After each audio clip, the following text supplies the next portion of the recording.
আপনারা অনেকেই হয়তো ঝিঙে আলুর খোসা বাটা হয় চিংড়ি মাছ দিয়ে, না হয় পেঁয়াজ রসুন দিয়ে, কিংবা কালো জিরে ফোড়ন দিয়ে একদম নিরামিষভাবে তৈরি করে খেয়েছেন।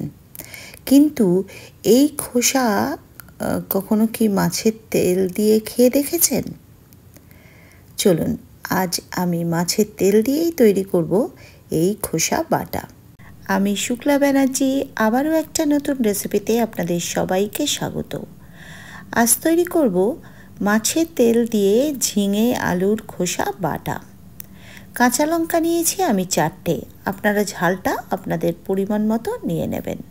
নিলাম 1 ইঞ্চি আদা, 1 চা চামচ গোটা জিরে, পরিমাণ মতো নুন। এইগুলো দিয়ে এই খোসাগুলোকে আমি বেটে রেখে দিলাম। এবার কড়াই চাপিয়ে দিয়ে তাতে দিলাম সর্ষের তেল। রান্নাটা আমি সর্ষের তেলেই করব, পারলে আপনারাও সর্ষের তেলটাই ব্যবহার করবেন। তাতে দিলাম নুন আর হলুদ। নুন কিন্তু আমি বাটার মধ্যেও দিয়েছি, সেজন্য এখানে অল্প করেই দিলাম। এবার দিলাম 10-12 কোয়া রসুনের কুচো, আর দিলাম 2টো মাঝারি মাপের পেঁয়াজ কুচোনো। এই পেঁয়াজ রসুনটা ততক্ষণ ভেজে নিতে হবে যতক্ষণ এটার কাঁচা ভাবটা দূর না হয়। যখন পেঁয়াজটা ভাজতে ভাজতে একটু স্বচ্ছ হয়ে আসবে, তখন এতে দিয়ে দিতে হবে মাছের তেলটা। মাছের তেলে কিন্তু আমি কোনো কিছুই মাখাইনি, অর্থাৎ নুন হলুদ কোনো কিছুই না।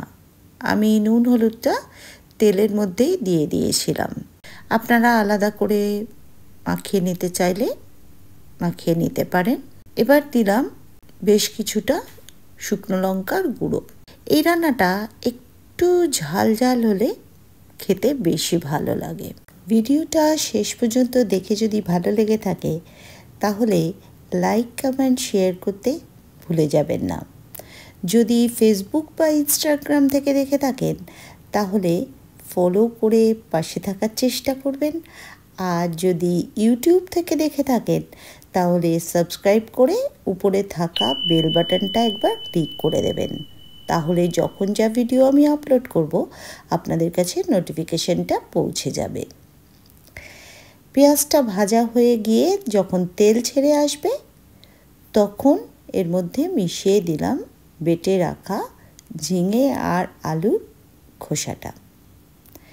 এবার এটাকে খুব ভালো করে এই তেলের সঙ্গে মেশাতে হবে। সমানে নাড়তে থাকবেন যাতে খুব ভালো করে মিশে যায়, এবং আঁচটা এই সময় কমানো বাড়ানো করবেন। মাঝে মাঝে একটু বাড়িয়ে দেবেন যাতে জলটা টানতে সুবিধা হয়, আবার একটু কমিয়ে দেবেন, না হলে কিন্তু পুড়ে যাবে। এইভাবে নাড়তে নাড়তে দেখবেন রঙটা অনেকটা পরিবর্তন হয়ে কালচে হয়ে গেছে। যত কালচে হবে বুঝতে পারবেন আপনারা রান্নাটা প্রায় শেষের পথে। জলটা যতটা টানাতে পারবেন ততই এটার স্বাদটা কিন্তু বাড়তে থাকবে। এইভাবে যখন টানাতে টানাতে একদম জলটা শুকিয়ে যাবে তখন গ্যাস বন্ধ করে দিন এবং ওপর থেকে ছড়িয়ে দিন ধনেপাতা কুচোনো। আবার সব ভালো করে মিশিয়ে দিন, দিয়ে এটা নামিয়ে নিন পরিবেশনের জন্য। অবশ্যই একদিন করে খেয়ে দেখবেন এবং আমাকে জানাতে ভুলবেন না কেমন লাগলো। আর এইভাবে পাশে থাকার চেষ্টা করবেন সব সময়ের জন্য। শেষ পর্যন্ত যারা সাথে থাকলেন তাদেরকে অসংখ্য ধন্যবাদ।